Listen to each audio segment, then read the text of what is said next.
다들 안녕하세요. 프로토 91회차 토신 정보방 환급 인증합니다. 당첨금은 세후 금액인 거 알고 계시죠? 다들 아시겠지만 한 경기 취소되어 당첨금이 반토막 났지만 그래도 당첨 모두 축하드리며 오늘 경기도 분석 시작해보겠습니다. 금일 첫 번째 경기 PSG 대 스트라스부르 분석 시작해보겠습니다. 파리는 휴식기 전 마지막 경기에서 난적인 렌을 잡았다. 은바페의 골이 없었지만 프랑스 국대 동료인 콜로 무아니가 교체로 들어와 골을 터뜨렸고 에르난데스와 하키미 등 풀백들이 상대 측면을 허물었다. 한국 대표팀 일정을 마친 이강인도 이 경기부터 돌아오기에 이제 풀핏의 전력으로 우승을 향해 진격할 것이다. 스트라스부르는 휴식기 전 두 차례 홈경기에서 낭스와 낭트에 모두 패했다. 시즌 출발이 좋았던 팀이었지만 점차 자리를 찾아가는 모습이다.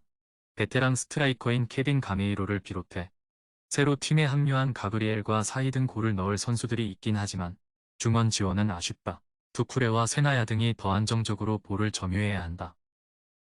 파리의 승리를 본다.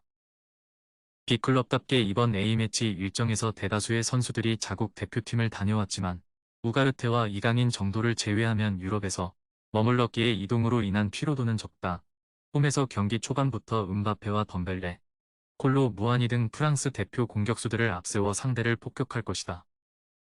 토신 최종 조합은 영상 아래 고정 댓글로 말 걸어주시면 토신정보방에서 무료로 공유해드립니다.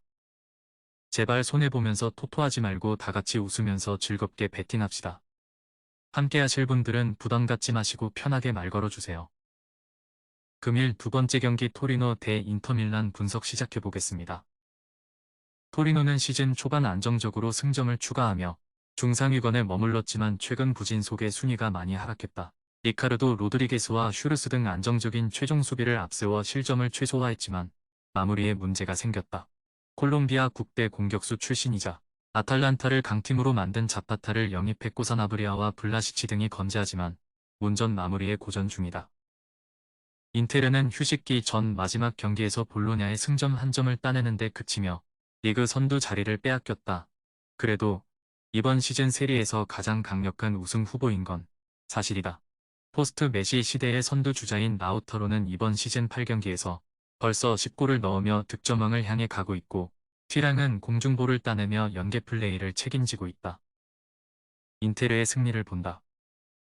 토리노는 한 방이 있는 자파타를 중심으로 홈에서 골을 넣기 위해 전력을 다할 것이다. 그러나 리치와 일리치 등 중앙에 볼 점유가 되지 않기에 차라노글로와 바렐라, 아슬라니 등이 중원에 나설 원정팀 상대로 어려운 경기가 예상된다. 토신 최종 조합은 영상 아래 고정 댓글로 말 걸어주시면 토신정보방에서 무료로 공유해드립니다. 제발 손해보면서 토토하지 말고 다같이 웃으면서 즐겁게 베팅합시다. 함께 하실 분들은 부담 갖지 마시고 편하게 말 걸어주세요.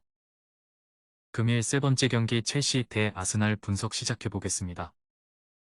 첼시는 포체티노와 함께 새로운 팀으로 거듭나 이번 시즌 명예회복을 노렸다. 비록 시즌 출발은 좋지 않았지만 휴식기 전 2경기에서는 원정 연승을 챙기며 분위기 반등을 위한 발판을 마련했다.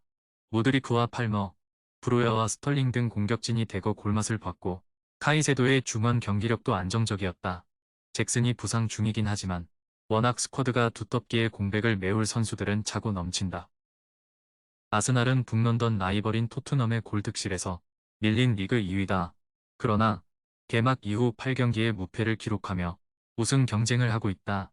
직전 경기에서는 천적인 맨시티를 마티넬리의 결승골로 제압하는 등 흐름도 좋다. 웨데가르트와 라이스, 제수스와 마갈량이스 등 주축 선수들이 대표팀을 다녀왔지만 브라질 출신 선수들을 제외하면 유럽에서 뛰었기에 피로도도 덜하다. 접전을 본다. 지난 시즌 이후로 두 팀의 무게감 비교에서는 아스날이 나은 게 사실이다. 그러나 첼시도 점차 포체티노의 축구 철학이 팀에 녹아들며 경기력이 나아졌다. 또 이 경기는 연승 이후 맞이하는 홈경기이기도 하다.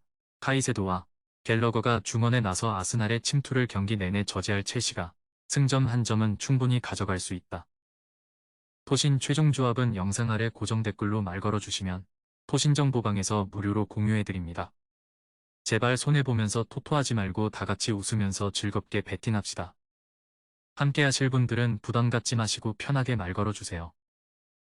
금일 네 번째 경기 세비야 대 레알 마드리드 분석 시작해보겠습니다. 세비야는 휴식기 전 마지막 경기에서 라요 상대로 승리하지 못했다. 그래도 최근 홈 3경기에서 2승 1무로 무패를 달리며 하위권 탈출을 위한 발판을 마련했다. 지난 시즌과 비교해 선수단 구성이 많이 바뀌었는데 공격진의 루케바키오를 비롯해 소우와 주알로, 페드로사 등이 기대만큼의 경기력을 보여주고 있다. 레알은 마드리드 더비 원정에서 패하며 주춤했지만 그 이후 3경기에서 9득점 무실점의 완벽한 공수 밸런스를 보여주며 3연승했고 1위 자리를 되찾았다. 부상으로 경기에 빠졌던 비니시우스의 공백을 잘 메웠기에 바르샤에게 지난 시즌 빼앗긴 우승 트로피를 다시 찾으려 한다. 발롱도르 레벨의 플레이어로 성장한 벨링엄을 비롯해 막강 공격진의 위력이 대단하다. 레알의 승리를 본다. 비니시우스와 호드리고, 발베르데 등이 A매치 기간 동안 남미를 다녀오긴 했지만 그 외의 선수들은 유럽에 남아있었기에 이동으로 인한 피로도는 적다. 세비야 역시 많은 선수들이 대표팀을 다녀온 팀이기도 하다. 센터백 불안 속에 수비가 흔들리는 홈팀을 비니시우스와 벨링엄, 호드리고와 호셀루 등이 공략할 레알이 승리할 것이다. 토신 최종 조합은 영상 아래 고정 댓글로 말 걸어주시면 토신정보방에서 무료로 공유해드립니다. 제발 손해보면서 토토하지 말고 다같이 웃으면서 즐겁게 베팅합시다. 함께 하실 분들은 부담 갖지 마시고 편하게 말 걸어주세요. 금일 5번째 경기 마인츠 대 바이에른 뮌헨 분석 시작해보겠습니다. 마인츠는 개막 이후 7경기에서 승점 2점에 그치며 최하위에서 벗어나지 못하고 있다. 글라드바흐 원정에서 그루다의 활약으로 무승부를 기록하긴 했지만 시즌 전 기대한 경기력에는 미치지 못한다. 아우르크가 부상 회복 이후에도 최전방에서 존재감을 보여주지 못하는 데다 수비 라인은 어떤 조합을 가동해도 안정감이 떨어진다. 뮌헨은 라이프치히와 레버쿠젠 등 우승을 두고 경합할 라이벌 상대로 무승부에 그치며 3위에 처져 있다. 그러나 1위와 승점 차가 2점에 불과하기에 한 라운드 결과에 따라 1위를 탈환할 수 있는 상황이다. 때문에 휴식기 이후 첫 경기인 마인츠 원정에서 승리가 간절하다. 김민재와 데이비스를 제외한 선수들이 유로 예선과 평가전 등을 치렀기에 부담없이 이번 원정에 임할 수 있다. 뮌헨의 승리를 본다. 마인츠의 홈이긴 하지만 뮌헨 상대로 홈의 2점을 누리긴 어려워 보인다. 특히 아우르크를 비롯해 스트라이커 역할을 해줘야 하는 선수들이 부진하기에 김민재와 우파메카노가 나설 뮌헨 수비를 넘기 어렵다. 케인과 사네, 코만과 무시알라의 최강 공격진이 나설 뮌헨이 무난하게 승리할 것이다. 토신 최종 조합은 영상 아래 고정 댓글로 말 걸어주시면 토신정보방에서 무료로 공유해드립니다. 제발 손해보면서 토토하지 말고 다같이 웃으면서 즐겁게 베팅합시다. 함께 하실 분들은 부담 갖지 마시고 편하게 말 걸어주세요.